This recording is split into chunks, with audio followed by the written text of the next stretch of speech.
बिस्मिल्लाहिर्रहमानिर्रहीम। अस्सलाम वालेकुम। क्या हाल है स्टूडेंट्स? उम्मीद करता हूँ कि आप खैरियत से होंगे। MTH 633 लेक्चर नंबर 2 है, जिसमें आज हम मॉड्यूल नंबर 4 से लेकर 9 तक कवर करेंगे इंशाल्लाह। लेक्चर शुरू करने से पहले आप सबसे रिक्वेस्ट है कि चैनल को ज़रूर सब्सक्राइब करें, वीडियो को लाइक करें और शेयर करें। और ये जो नोट्स हैं ये आपके जो सिलेबस के नोट्स हैं ना, उन्हीं से ही लिए गए हैं। ये शॉर्ट बनाए गए हैं, उनमें कुछ चीज़ें एक्स्ट्रा थी जो मैंने रिमूव करके ये नोट्स तैयार किए हैं। और अगर आपको ये नोट्स चाहिए तो डिस्क्रिप्शन में मेरे व्हाट्सएप ग्रुप का लिंक मौजूद है, आप ज्वाइन करके ये नोट्स हासिल कर सकते हैं। चलते हैं लेक्चर की तरफ। लेक्चर नंबर 2 का मॉड्यूल नंबर 4 जो है,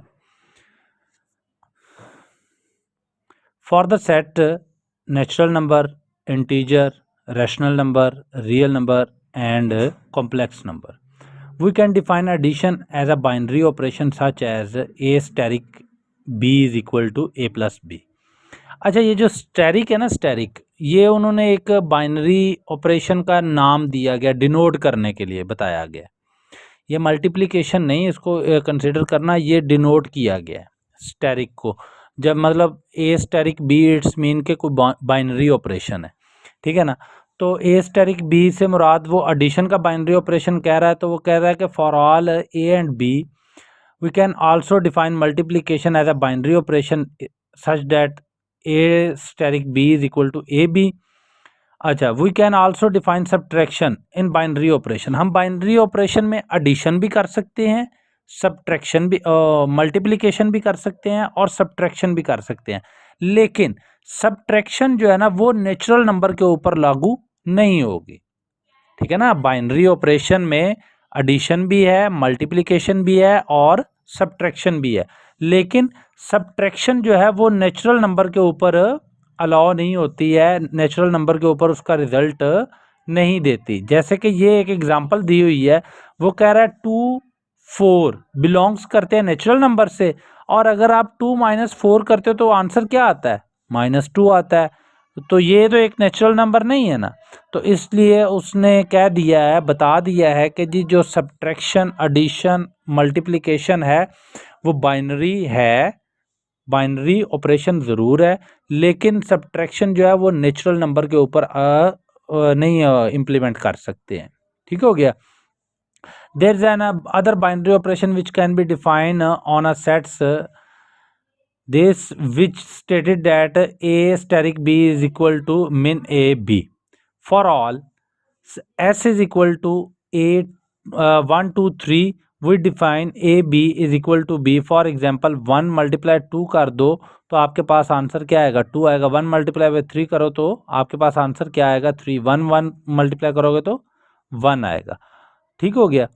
इसके बाद आप binary operation called associative if and only if. Binary operation जो है वो एसोसिएटिव है, कब है? जब आपके पास कहता है binary operation called associative if and only if A asterisk B A asterisk bracket B asterisk C is equal to A asterisk B bracket asterisk C for all A B C belongs करें S से। Addition is as a binary operation in both commutative and associative. Multiplication is a binary operation is also both commutative and associative. ये याद रखना है, ये MCQs के लिए बहुत इंपॉर्टेंट पॉइंट्स हैं। वो कहता है कि जी जो एडिशन है वो भी बाइनरी ऑपरेशन है, कॉम्यूटेटिव प्रॉपर्टी के लिए भी और एसोसिएटिव के लिए भी। मल्टीप्लिकेशन जो है वो भी बाइनरी ऑपरेशन है, कॉम्यूटेटिव प्रॉपर्टी और एसोसिएटिव प्रॉपर्टी दोनों उसके ऊपर होल्ड करती हैं। लेकिन वो ये कह रहा है subtraction as a binary operation is not commutative because 2 - 4 not equal to 4 - 2। अब it is also not associative. For instance ये उसने एग्जांपल दी हुई है। अच्छा, अब इस मॉड्यूल का जो है ना खुलासा, जो मरकज़ी ख्याल है वो मैं आपको बता देता हूँ। मॉड्यूल नंबर 4 का, इसमें उसने कहा है जी दो बाइनरी ऑपरेशन की बात की हुई है। बाइनरी ऑपरेशन में वो ये कह रहा है कि जी आपके पास जो एडिशन है वो भी एक बाइनरी ऑपरेशन है, जो मल्टीप्लिकेशन है वो भी एक बाइनरी ऑपरेशन है। और वो लागू किन किन सेट्स के ऊपर होते हैं उसका उन्होंने जिक्र किया हुआ है, नेचुरल नंबर के ऊपर, इंटीजर के ऊपर, रैशनल नंबर, रियल नंबर और कॉम्प्लेक्स नंबर के ऊपर, एडिशन और मल्टीप्लिकेशन। फिर वो कहता है कि जी subtraction is also a binary operation but it is not hold in natural number. उसने एक एग्जांपल भी दी हुई। फिर उसने कहा जी बाइनरी ऑपरेशन अगर आप एडिशन या मल्टीप्लिकेशन करते हो तो उसके ऊपर एसोसिएटिव लॉ भी होल्ड करता है और कम्यूटेटिव लॉ जो है वो भी होल्ड करता है। समटाइम इंसान के ना ज़हन में से लफ्ज़ सामने भी हो लेकिन उसको बोलना जो है ना वो मुश्किल हो जाता है। तो कम्यूटेटिव और एसोसिएटिव दोनों लॉ होल्ड करते हैं। लेकिन वो कहता है कि जी अगर आप subtraction as a binary operation तो है, लेकिन इसके ऊपर ना तो कम्यूटेटिव लॉ होल्ड करता है और ना ही एसोसिएटिव लॉ होल्ड करता है। ये आपके एमसीक्यूज़ के लिए बहुत इंपॉर्टेंट है। आगे चलते हैं। आगे हमारे पास है जी मॉड्यूल नंबर 5। मॉड्यूल नंबर 5 जो है ना ये एक फंक्शन से रिलेटेड मॉड्यूल है। थोड़ा सा इसको ट्रिकी भी है, समझ ना आने वाला है, लेकिन समझना तो है ना। कहता है function is called injective or 1 to 1 if F of x 1 is equal to F of x 2 के। मसलन इसको मैं आपको समझा देता हूँ। वो कहता है कि जी 1 to 1 होगा अगर आपके पास एफ एक्स 1 इक्वल होगा आपके पास एफ ऑफ एक्स 2 के, एफ ऑफ एक्स 2 के। ठीक हो गया। अब अगर एफ ऑफ एक्स 1 इक्वल है एफ ऑफ एक्स 2 के तो इट्स मीन के एक्स 1 जो है वो भी इक्वल ही होगा ना एक्स 2 के। एक्स 1 इक्वल हो जाएगा एक्स 2 के। अगर तो ये कंडीशन होल्ड करते हैं तो आप कह देते हो कि जी जो हमारा फंक्शन है ना वो 1 to 1 है या इंजेक्टिव फंक्शन है। ओके हो गया। ठीक है। अब जरा आगे चलते हैं। आगे हमारे पास वो कह रहा है a function is called surjective or onto for any Y small Y belongs करता है capital Y there existence as X small belong करे कैपिटल एक्स से with y is equal to f of x, that is if the image f of x is the whole set of y। अब वो कह रहा है कि आपके पास दो सेट थे, ठीक है ना, दो सेट हैं, उनमें से अगर आपके पास y जो है y में आपके पास मौजूद 1 2 3 है, ठीक है ना, 1 2 और 3 है आपके पास है। इनमें से अगर आप एक इसका एलिमेंट ले लेते हो, लेट्स सी 1 ले लेते हैं हम y का, तो y 1 किससे बिलोंग कर रहा है, y से बिलोंग कर रहा है ना। इसी तरह ही अगर आपके पास x है और उसके एलिमेंट्स जो हैं वो हैं a b और c, तो हम a ले लेते हैं। a जो है ये किससे बिलोंग कर रहा है, x से बिलोंग कर रहा है। तो वो कहता है अगर आप इनका फंक्शन ड्राइव करते हो ना और इन दोनों में से एक एक एलिमेंट ले लेते हो तो आप कह सकते हो कि y जो है वो इक्वल है f ऑफ x के। ठीक है, f ऑफ x के मतलब कि आपके पास y का इमेज x में मौजूद है ना, ये एक 1 का इमेज a जो है वो x में मौजूद है, तो इसलिए आप इसको कह सकते हो 1 to 1 ऑन टू फंक्शन कह सकते हो। आगे था bijective function are 1 to 1 correspondence is a function that है both injective and surjective property hold करें उसमें। आगे हमारे पास एक एग्जांपल है, वो कहता है सम एग्जांपल्स गिवन, लेट एक फंक्शन है आर रियल नंबर का जो कि फंक्शन बना रहा है किसके साथ जनाब, पॉजिटिव रियल नंबर के साथ। अब रियल नंबर में अगर नेगेटिव आ रहा है तो वो पॉजिटिव रियल नंबर के साथ बना रहा है और फंक्शन की वैल्यू जो है वो उसने हमें दी हुई है F of x is equal to 10 की पावर एक्स। ठीक हो गया। अब वो ये हमें कह रहा है कि जी ये एक फंक्शन है, इसको बताओ कि ये कौन सा फंक्शन है, इन टू ऑन टू 1 to 1 कौन सा है। ठीक है, तो हमने ये थोड़ा सा उसको बताना है। अच्छा, फर्स्ट प्रॉपर्टी जो है वो हमारे पास क्या है जी, f of x is equal to F of y होता है ना। ठीक है, इट्स मीन के एक्स की जगह पर हम 10 की पावर एक्स और वाई की जगह पर 10 की पावर वाई लिख देंगे, तो 10 10 आपस से कैंसिल होके हमारे पास क्या बच जाएगा एक्स वाई, या आप इसका लॉग भी ले सकते हैं। लॉग लेंगे तो लॉग 10 की पावर जो लॉग 10 जो होता है वो इक्वल टू 1 आता है, तो आपके पास एक्स और वाई बच जाएंगे। ठीक है, therefore is a 1 to 1 if एक हमने कैपिटल आर जो कोड डोमेन है। अच्छा, एक यहां पर ना ये जो फंक्शन होगा और एक ये फंक्शन, मसलन ये x है और ये y है, x से y में जा रहे हैं, तो ये हमारे पास क्या है, डोमेन है। ठीक है, इसको मैं DOM डोमेन लिख देता हूं, और ये हमारे पास होती है रेंज, RA रेंज, या इसको आप को डोमेन भी कह सकते हो, CO को डोमेन। ठीक हो गया। अब वो हमें यहां पर ये बोल रहा है, वो कह रहा है कि जी आपने जो रेंज है या को डोमेन है पॉजिटिव की, उसमें से आपने एक एलिमेंट लिया जो कि R है। ठीक है, देन log 10 R बिलोंग्स किससे करेगा, कैपिटल R से। ठीक है ना, मतलब आपने एक R लिया है, अब फंक्शन उसको हमने बना के देना है ना, कि R जो आपने लिया अगर उसका आप log 10 लेते हो R का, तो वो बिलोंग किससे करेगा, कैपिटल R से। इट्स मीन कि हम f ऑफ x की जगह पर log 10 R लिख सकते हैं, और 10 log 10 R जो है वो हमारे पास ये देखो ना, यहाँ पर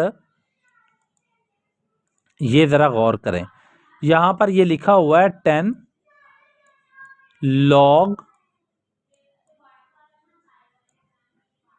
और 10 की पावर log 10 R ये लिखा हुआ है। हमने log की पावर 10 R क्यों लिखा है, क्योंकि हमारे पास फंक्शन जो था ना वो था 10 की पावर x, 10 की पावर x, और ये जो फंक्शन आया है ये x की जगह पर आया है। ठीक हो गया। यहाँ पर देखो ना f ऑफ x होता है ना, तो हमने f ऑफ log 10 R लिख दिया, तो इट्स मीन कि x की जगह पर log 10 R आ गया, तो हमारे पास क्या आंसर आ रहा है, R आ रहा है। It implies that function is onto, it implies that is onto here and other example. एक और एग्जाम्पल है हमारे पास, वो ये है कि जी हम ये करते हैं कि हम इसको, अच्छा एग्जाम्पल हमारे पास ये है कि F of M is equal to F एक फंक्शन है हमारे पास जिसमें वो इंटीजर से ही इंटीजर में लाई कर रहा है, और F of M is equal to हमारे पास 3m के। ठीक है, तो हमने 1 to 1 की प्रॉपर्टी ये पढ़ी हुई थी कि F of x 1 f of x is equal to होगा एफ ऑफ एक्स 2 के, या f of x is equal to हो एफ ऑफ वाई के। इसी तरह ही f of M is equal to होगा एफ ऑफ एन के। एफ ऑफ एन हमने अपनी तरफ से एक मतलब प्रॉपर्टी को होल्ड करवाने के लिए लिया है, तो एफ ऑफ एम की वैल्यू क्या है, 3m, 3m is equal to 3n, और m is equal to n आ गए। इट्स मीन कि ये 1 to 1 है। अब हम इसके ऑन टू की तरफ चलते हैं, तो ऑन टू के लिए हम क्या करते थे कि हम एक एलिमेंट लेते थे को डोमेन से, तो हमने एक एलिमेंट को डोमेन से लिया और उसका प्री इमेज हमने डोमेन में 4 लिया। ठीक है, अब हम क्या करते हैं, F of M is equal to 3m is equal to 4 है, मतलब 3m का प्री इमेज जो है वो हमारे पास 4 आ रहा है, तो m हमारे पास क्या आ गया, 4/3। तो इंटीजर्स में आपको पता है कि जी डेसिमल वाली वैल्यू नहीं आती है, तो इट्स मीन कि ये जो है ये ऑन टू नहीं है। अच्छा जी, आगे चलते हैं। आगे हमारे पास मॉड्यूल नंबर 6 है, थ्योरम है, थोड़े से इनको आपने ज़रा ध्यान से समझ लेना है। थ्योरम पहला ये है हमारे पास, वो कहता है सपोज एक फंक्शन है आपके पास f a से b तक, और एक फंक्शन और है g b से c तक, तो आप g ऑफ f जो है वो आपके पास a से c तक होगा। इसके लिए क्या क्या चीज़ें आपको होल्ड करनी पड़ेंगी इसमें। फर्स्ट है जी, if f and g are 1 to 1 then f of g of f is 1 to 1। और अगर f ऑफ एंड g जो है उसकी ऑन टू मैपिंग है, तो g ऑफ f की भी मैपिंग ऑन टू होगी। g of f is 1 to 1 then f is 1 to 1, और g of f is onto mapping then g is an onto mapping. ऊपर वाले C point में f 1 to 1 था, यहाँ पर g ऑन टू है। ठीक हो गया। आगे हमारे पास है जी, कहता है suppose g of f of x is equal to g of f of y, then g of f of x and g of f of y, because अच्छा इसको मैं आपको समझाता हूँ। ये देखें ज़रा, बड़ा मज़े का है ये सीन। ये देखें, आपके पास है जी g ऑफ f, ठीक है ना, x की, ठीक है, और दूसरी तरफ है आपके पास g ऑफ, थोड़ा सा लिखने में प्रॉब्लम है, g of f of y, ठीक हो गया। अब हम इसको, इस वाली साइड को, लेफ्ट साइड को हम लिख सकते हैं ना g into F of x, ठीक है, और राइट साइड को हम लिख सकते हैं g into F of Y. Okay हो गया, यहाँ पर ब्रैकेट है, ठीक है।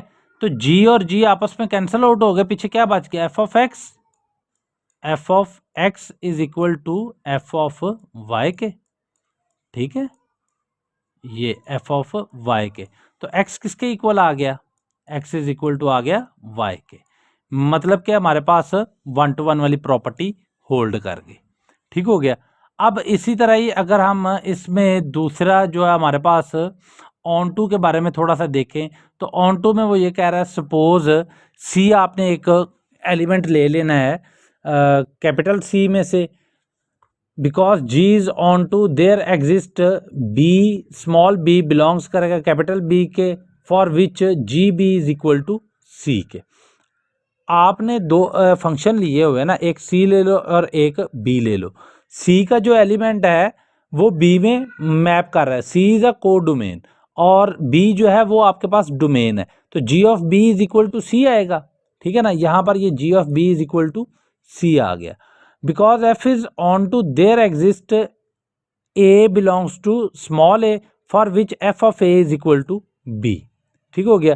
तो g of f of a is equal to g of f of a, इस तरह लिख सकते हैं, और एफ ऑफ ए की जगह पर हम क्या रख सकते हैं, ये वाला बी जो हमने ये वाला रखा हुआ है, ठीक है ना, जिसको अंडरलाइन मैंने कर दिया है, ये बी रख सकते हैं, और g of b is equal to c, तो ये हमारे पास फंक्शन ऑन टू हो गया। अब नॉट 1 to 1 में यही है कि हम उसकी थोड़ी सी इम्प्लीमेंटेशन चेंज कर देते हैं, मसलन हम एक्स वाई को ले लेते हैं और F of x is equal to F of y, thus g of x is equal to g f of x is equal to F of y, और ये थोड़ा सा आप खुद देख लीजिएगा, इतना मुश्किल नहीं है। आगे चलते हैं, आगे हमारे पास मॉड्यूल नंबर 7 है। मॉड्यूल नंबर 7 जो है ना, ये आइसोमॉर्फिज्म के बारे में। आइसो का मतलब होता है एक जैसा, और मॉर्फिज्म मतलब स्ट्रक्चर, तो एक जैसे स्ट्रक्चर के बारे में ये मॉड्यूल है हमारे पास। इसकी हम ऊपर वाली जो स्टेटमेंट है ना वो आप खुद देख लीजिएगा, मुश्किल नहीं। डेफिनेशन की तरफ आते हैं। डेफिनेशन हमारे पास ये है कि कहता है लेट एस बी है, कोई भी एक सेट हो सकता है, फंक्शन हो सकता है, जिसके ऊपर स्टैटिक जो है एक बाइनरी ऑपरेशन है, और एस डैश और static dash be a binary algebraic structure. An isomorphism is S with S dash is a 1 to 1 function mapping. ये फाइ जो है ये हमारे पास यहाँ पर मैपिंग है, S onto S dash such that.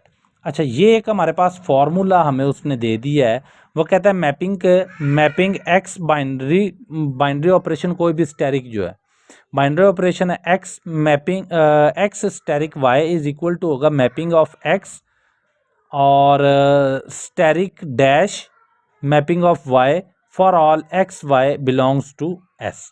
ये आपने ये जो थ्योरम्स है ना, इसको आपने ज़हन नशीन कर लेना है। बाइनरी स्ट्रक्चर आर आइसोमॉर्फिक कैसे होते हैं, उसके लिए सबसे पहले तो हमें एक मैपिंग ड्राइव करना पड़ती है, जिसको हम फाइ कहते हैं, और उस मैपिंग को फिर हम 1 to 1 भी करते हैं और ऑन टू भी करते हैं, और फिर उसके बाद हम उसके ऊपर जो फॉर्मूला हमने पीछे पढ़ा हुआ है वो वाला इम्प्लीमेंट करते हैं, ठीक है। आगे एक एग्जांपल है, एग्जांपल में ज़रा देख लें। एग्जांपल है हमारे पास, वो कह रहा है कि आपके पास एक रियल नंबर है का स्ट्रक्चर है, वो आपके पास आइसोमॉर्फिक है अगर वो पॉजिटिव रियल नंबर में जाता है, और बाइनरी ऑपरेशन रियल नंबर के साथ उसने स्टैटिक दिया हुआ है और पॉजिटिव के साथ उसने डॉट का दिया हुआ मल्टीप्लिकेशन का। सबसे पहले हमने मैपिंग ड्राइव की, मैपिंग में हमने एक फंक्शन निकाले ई की पावर एक्स। ये हमने अपनी तरफ से रखा है ई की पावर एक्स, है नहीं, रखा हुआ है, मतलब बस सोचा है। ठीक है, ये असल में सब्जेक्ट जो है ना ये सिर्फ सोच के ऊपर ही मबनी करता है। ठीक है, फिर उसके बाद हमने 1 to 1 ड्राइव किया है इसका, ये वाला लाइन जो सेकंड स्टेप है ये आप देख लें, खुद ही आपको पता लग जाएगा क्योंकि हमने पीछे 1 to 1 और ऑन टू ड्राइव करना सीखा हुआ है। थर्ड स्टेप में हमने एक डिजिट लिया, एक एलिमेंट लिया आर, स्मॉल आर, जो कि कैपिटल आर से बिलोंग करता था, मतलब कि रेंज से या कोड डोमेन से बिलोंग करता था। देन अगर हम इसका नेचुरल लॉग ले लें तो वो हमारे पास जो है उसी मैपिंग के अंदर होगा, phi l n r is equal to e की पावर एल एन आर, और ई की पावर एल एन आर से मुराद ये है कि सिंपल आर। उसके बाद हमने इसके ऊपर वो जो फार्मूला ये वाला है, इसमें यहाँ पर बाइनरी ऑपरेशन स्टैरिक लिखा हुआ है, स्टैरिक की जगह पर हम प्लस भी कर सकते हैं और मल्टीप्लाई भी कर सकते हैं। मॉड्यूल नंबर 8 है, मॉड्यूल नंबर 8 में हमारे पास एग्जांपल है, show that the binary structure Z plus का हमारे पास उसने दिया हुआ है बाइनरी ऑपरेशन, और वो कह रहा है कि जब आप z से चलते हो, मैपिंग करते हो, तो आपके पास 2z वैल्यू आती है। मसलन आपने मैपिंग की phi is equal to z से आप 2z की तरफ मूव किए, ठीक है ना, आपकी डोमेन जो है वो z है और रेंज या कोड डोमेन जो है वो 2z होगी। मैपिंग आप कर लेते हो phi m is equal to 2n, मतलब m की वैल्यू अगर आप 1 रखोगे तो n की वैल्यू 2 आएगी। ठीक हो गया, 2 टाइम ज़्यादा है, मतलब उससे बड़ी है जो आपने वैल्यू रखनी है। उसके बाद आपने इसको स्टेप 2 में हमने इसको 1 to 1 किया, 1 to 1 ड्राइव किया इसका, वो ये आप देख लेते हैं, phi M is equal to phi N is equal to 2m plus 2n is equal to 2n is equal to m is equal to n। ठीक हो गया, आगे स्टेप 3 में हमने एक n एलिमेंट लिया जो कि z से बिलोंग करता था, और हमने n की जगह पर क्या किया, हमने 2m is equal to n है हमारे पास, ठीक है ना, तो हमारे पास जो m है वो किसके इक्वल आ जाएगा, n/2 के, जो कि हमारे पास इंटीजर से बिलोंग करता है। मसलन n की वैल्यू आप 4 रख दो तो आपके पास 2 आंसर आ जाएगा ना, तो phi m is equal to 2 into 2 n/2 which is equal to n। ठीक है, और स्टेप 4 में हमने वो फार्मूला लगाया। अब हमारे पास जो है ना वो ये है कि जी वो कहता है कि कोई स्ट्रक्चर जो है वो आइसोमॉर्फिज्म क्यों कैसे नहीं हो सकता। सिंपल सी बात है कि अगर वो 1 to 1 नहीं होगा, ऑन टू नहीं होगा, तो वो आइसोमॉर्फिज्म में भी नहीं आएगा, और अगर उसके ऊपर ये वाला फार्मूला नहीं होल्ड करेगा तो वो आइसोमॉर्फिज्म में नहीं आएगा। ये आपने खुद देख लेना है। आगे है जी पॉसिबल स्ट्रक्चरल प्रॉपर्टीज, ये आपको याद होनी चाहिए। फर्स्ट प्रॉपर्टी ये है, the set has 4 elements, the operation is commutative, x asterisk x is equal to x, और the equation ax is equal to b has a solution of x, मतलब मसलन आपके पास a और b नॉन है और x अननोन है, तो आप इसको सॉल्व करोगे तो आपके पास a और b की वैल्यू निकल x की वैल्यू निकल आएगी। Structural non structural property possible, non structural property में आप नंबर 4 इज एन एलिमेंट, कोई एक एलिमेंट जो नंबर 4 है, और उसके बाद ऑपरेशन इज कॉल्ड एडिशन, जो इसमें ऑपरेशन होगा वो एडिशन होगा, कॉम्यूटेटिव नहीं होगा। The elements are in matrices, मतलब आप उसके ऊपर बाइनरी ऑपरेशन नहीं, मैट्रिसेस वाला ऑपरेशन उसके ऊपर होल्ड करेगा। और उसके बाद हमारे पास आ जाता है G S is a subset of complex number, S जो है वो आपके पास कॉम्प्लेक्स नंबर का सेट होना चाहिए। आगे एग्जांपल है 2-3, वो आप खुद देखिए, ना समझ आए तो आप मुझे कांटेक्ट कर सकते हैं, डिस्क्रिप्शन में मेरा व्हाट्सएप ग्रुप का लिंक है, आप मुझसे पूछ सकते हैं। आइसोमॉर्फिक बाइनरी स्ट्रक्चर,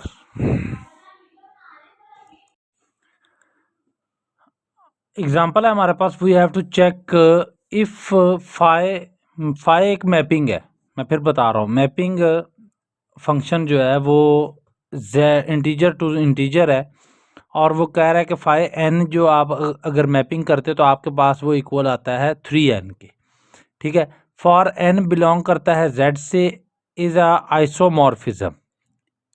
अभी उसने हमें सिर्फ प्रॉपर्टी बताई हुई है कि ये आइसोमॉर्फिज्म है, तो अब हमने इसके ऊपर जो 1 to 1 और ऑन टू वाला सिस्टम है ना वो अप्लाई करके बताना है कि जी ये 1 to 1 है या नहीं है।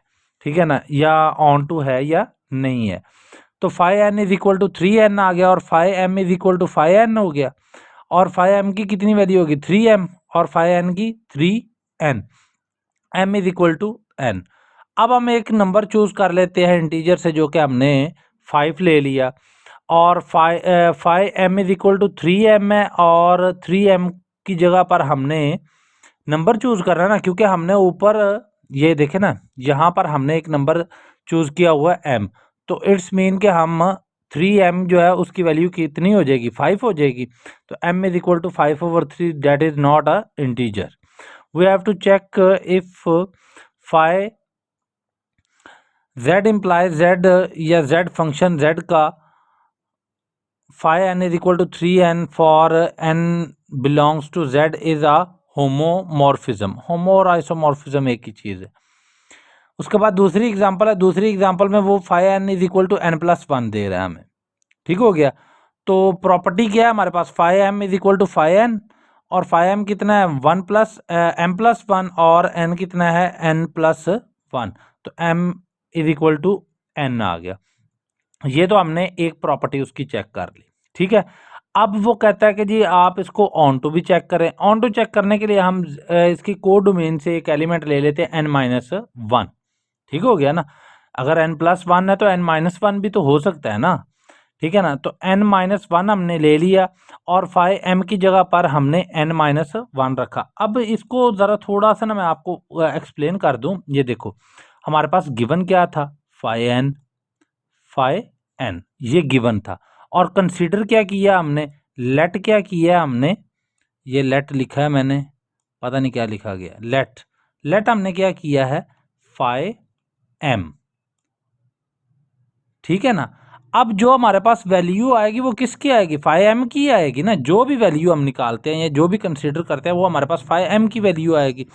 ठीक है ना, तो यहाँ पर ये जो n+n-1 है ये किसकी वैल्यू हो जाएगी, ये m की वैल्यू हो जाएगी। ठीक है ना, कोई भी इंटीजर हमने लिया है ना, इंटीजर में से कोई भी हमने वैल्यू ली हुई है, तो phi n-1 is equal to n-1+1 is equal to n आ गया। We have to check phi z implies z phi n is equal to n+1 for n belongs to z is a homomorphism phi m+n is equal to m+n+1। ठीक हो गया, not equal to m+1। ये वाली जो चीज़ है ना, ये वाली ये जो है इसके ऊपर हमने प्रॉपर्टी लगाई हुई है, जो कि हमने लेक्चर के स्टार्ट में पढ़ी हुई थी जब हमने आइसोमॉर्फिज्म का टॉपिक स्टार्ट किया हुआ था। इसी तरह ये एक और आगे एग्जांपल है, ये आप खुद देखें, और लास्ट पे भी एक एग्जांपल है, ये आपने खुद करनी है। अगर कोई इशू हो तो डिस्क्रिप्शन में व्हाट्सएप ग्रुप का लिंक है, आप पूछ सकते हैं। मिलेंगे इंशाल्लाह बहुत जल्द नेक्स्ट लेक्चर के साथ। तब तक के लिए दुआओं में याद रखिएगा और अल्लाह ताला हम सब का हामी व नासिर हो। अल्लाह हाफिज़।